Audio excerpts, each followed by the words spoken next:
Hello and welcome to my Yu-Gi-Oh channel. Make sure to subscribe for more daily Yu-Gi-Oh content. Today we're looking at a brand new box that came out of Duel Links. It's called Antinomic Theory and it's one of the latest main boxes. We'll be covering the secret rares. Number 87, Queen of the Night, is a water attribute plant type Xyz monster. It's a level 8 with 3,200 attack and 2,800 defense. Level 8 monsters.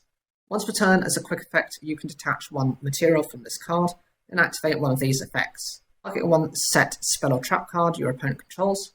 While this card is face up on the field, that set card cannot be activated. Target one plant monster on the field, change that target to face down defense position. Or target one face up monster on the field, that target gains 300 attack. Considering what this card is and the summoning conditions, I don't see this card as being particularly useful or valuable. It needs 3 level 8 monsters. I know you've got a hierarchy of monsters that actually meet this condition, no sweat. There's a kind of this princess archetype within the plant types where you've got Cherubimi and various other level 8 monsters that can summon themselves really quickly. But it's just so much aggro and so much hassle just to bring those out, just to bring this out. Better to just keep those monsters on the field than to have this. The first, even though these are quick effects so they can respond on your opponent's turn, they're just not that useful. The first effect I think is probably the best one out there, to be able to just shut down one of your opponent's spell or trap cards, and that card cannot be activated whilst this is on the field. That's quite good. I think of it a little bit like a Jing-Shen-Hu, but there's one called Jing-Shen-Hu Replica. I think that's closer to what this card effect does. Secondary ability, just flipping your on-type into face-down defense position, is fine if your monster has a flip effect. If not, it's really not that useful. And the final effect, to increase the attack points by 300, is not enough to make it even worth running. It's very weak. Ganshigachi Kantetsu is an Earth attribute rock-type Xyz monster. It's a rank 2 with 500 attack and 1,800 defense. It requires 2 level 2 monsters. If this face-up card would be destroyed, you can detach one Xyz material from this card instead. Face-up monsters you control gain 200 attack and defense for each Xyz material attached to this card. So this card actually was very popular when it first came out. There's a famous combination that happened to bring this out. You had the Agent of Venus. You had to summon that. Once you summoned it, you used its effect to get Mystical Shine Ball, 2 copies of those, onto your field, and then you just overlay those to bring this card out. Whilst that was a very simplistic combo, it was enough to make some difference. You think the materials mean that, your monsters are getting a boost of 400 attack and defense, and this does have the ability to protect itself for a couple of times, so it is at least a defensive wall. It's no longer as good as it used to be, but then again, such is the nature of power creep and the various Xyz monsters that have come after it. Fairy Knight in Goona is an Earth attribute plant type Xyz monster. It's a rank 6 with 2,200 attack and 3,000 defense. It requires 3 level 6 monsters, and once per turn you can detach 2 Xyz materials from this card. Return all other cards on the field to the hand. Your opponent cannot activate cards or effects in response to this effect's activation. I think this card is relatively new and it's one of those introduced not that long ago. It's quite a unique effect in that it just simply returns all cards to the hand. It's fantastic if you're in the disadvantage and you need something to just punish your opponent. But the concern is that it does require 3 level 6 monsters to summon it. So 3 tribute summon monsters to bring this card out. And often is the case, this Xyz monster is probably lower in its attack stat than those monsters are in theirs. My one other concern is just the resourcing is just impossible. You need to have easier, faster ways of doing that. I know there's probably ways of manipulating levels to meet this, especially since it's quite generic anyway. So that's the good thing about it. The other good thing is your opponent cannot respond to this effect. So no matter what they do, they're going to be wasting their time if they just don't read the card. Tech Genus Star Guardian is a light attribute warrior type synchro tuna monster. It's a level 5 with 100 attack and 2,200 defense. It requires 1 tuna plus 1 or more non-tuna Tech Genus monsters. And the effect is, once with chain during your opponent's main phase, you can, as a quick effect, immediately after this effect resolves, synchro summon using this card you control. You can only use each of the following effects of Tech Genus Star Guardian once per turn. If this card is special summoned, you can target one Tech Genus monster in your graveyard and add it to your hand. Or, during your main phase, you can special summon one Tech Genus monster from your hand. So this is one of the later forms of support as well, alongside Tech Genus Screw Serpent, that enables summoning to be done more quickly. You have the whole Accel Synchro, which happens during your opponent's turn, which this card helps to achieve. And also this is able to not only recover a card to your hand, but also to allow you an additional special summon, which means you can go into a back-to-back Synchro if you wish.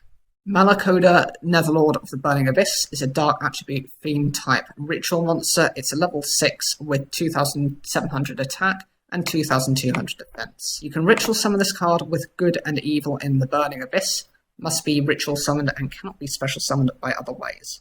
Once per turn and during either player's turn, you can send one Burning Abyss monster from your hand to the graveyard, then target one face-up monster your opponent controls. Until the end of this turn, that target loses attack and defense equal to the attack and defense of the Burning Abyss monster sent to the graveyard this way. If this card is sent from the field to the graveyard, you can target one card on the field and send it to the graveyard. So what I love about this card is it's able to essentially lower down your opponent's monsters. It does have to be during either player's turn, which means that you can actually respond to your opponent if they do anything. And it means that since it's coming from your hand, your opponent doesn't know whether you've got any Burning Abyss monsters in your hand or to the level of attack stat they have with those monsters.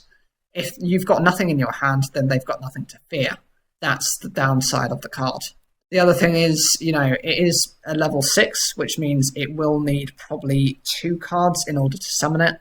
Most of the Burning Abyss are level 3, so you are going to have to use about 3 cards to summon it.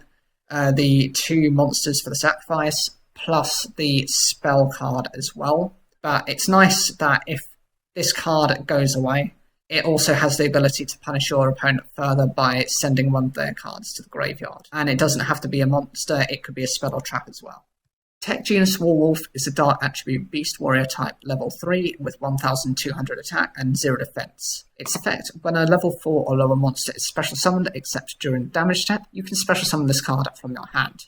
Once per turn during the end phase, if this card is in the graveyard because it was destroyed on the field and sent there this turn, you can add one Tech Genus monster from your deck to your hand, except Tech Genus Warwolf. I think this is one of the cards that's necessary within Tech Genus because you're instantly able to special summon it. It pairs very well with some of the other cards that special summon themselves, and you can instantly go into a level 5 Synchro monster. The other thing is when it's destroyed, and this is very similar to what happens to a number of other Tech Genus monsters, once they're destroyed, they get to search another card to bring something else out.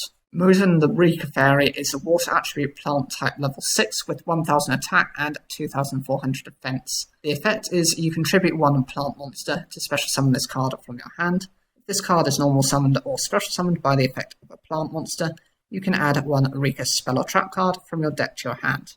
You can only use each effect of Mudan the Rika Fairy once per turn.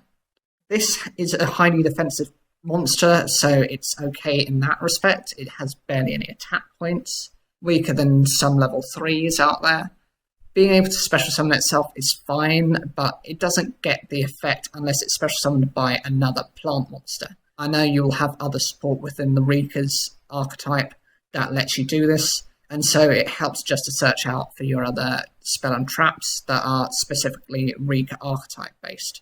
Buzzsaw Shark is a water attribute fish type level 4 with 1,600 attack and 500 defense. You can target one water monster you control, special summon from your deck in defense position one fish monster with the same level as that monster, but with a different name, and if you do, it cannot activate its effects this turn. Also, you cannot special summon monsters from the extra deck for the rest of this turn, except Exceeds monsters. You can only use this effect of Buzzsaw Shark once per turn.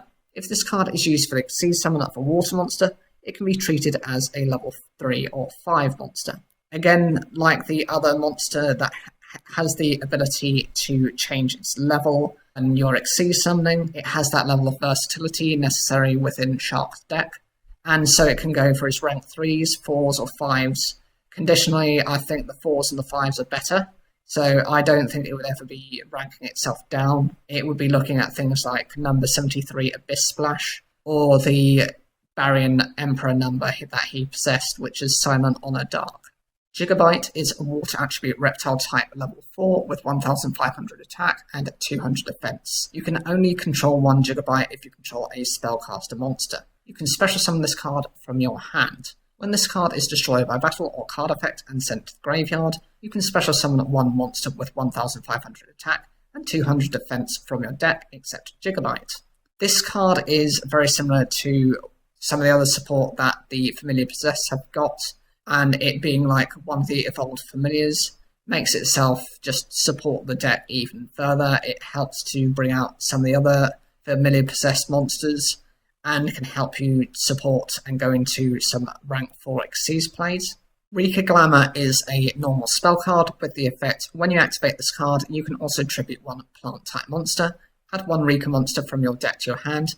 Then if you've tributed a monster when you activated this card, add 1 plant monster with the same original level as that Rika monster, but a different name from your deck to your hand. You can only activate 1 Rika Glamour per turn. So what this does is it lets you search for a Rika monster to add to your hand, and then you're able to search for potentially an additional one. It does give you a +1 if you meet its conditions, which is fine, but generally this is a very boring and basic card, and it's quite specific to having, for that archetype rather than plants in general, which is my preference. And the final secret rare is Black and White Wave. This is a quick play spell card with the effect, if there's a face-up Xyz monster on the field with a synchro monster as Xyz material, target 1 card on the field, banish that target, and if you do, draw 1 card. This is a very niche condition to meet. For starters, you need a synchro monster to have been used as a material within an Xyz monster. Doing that is very backwards thinking. Xyz monsters only have their effects typically until they have no more material. There are exceptions to that rule, for example, number 9 Dyson Sphere. Actually, it's probably the extreme of that example because not only can it just survive without using its materials, actually when it's attacked, it gets to reset those materials. There are other monsters that, even you look at Gem Knight Pearl, one of the vanilla Xyz monsters, it has no effect. So it doesn't have anything it needs to detach. Those monsters simply hang around it because they need to for its summoning.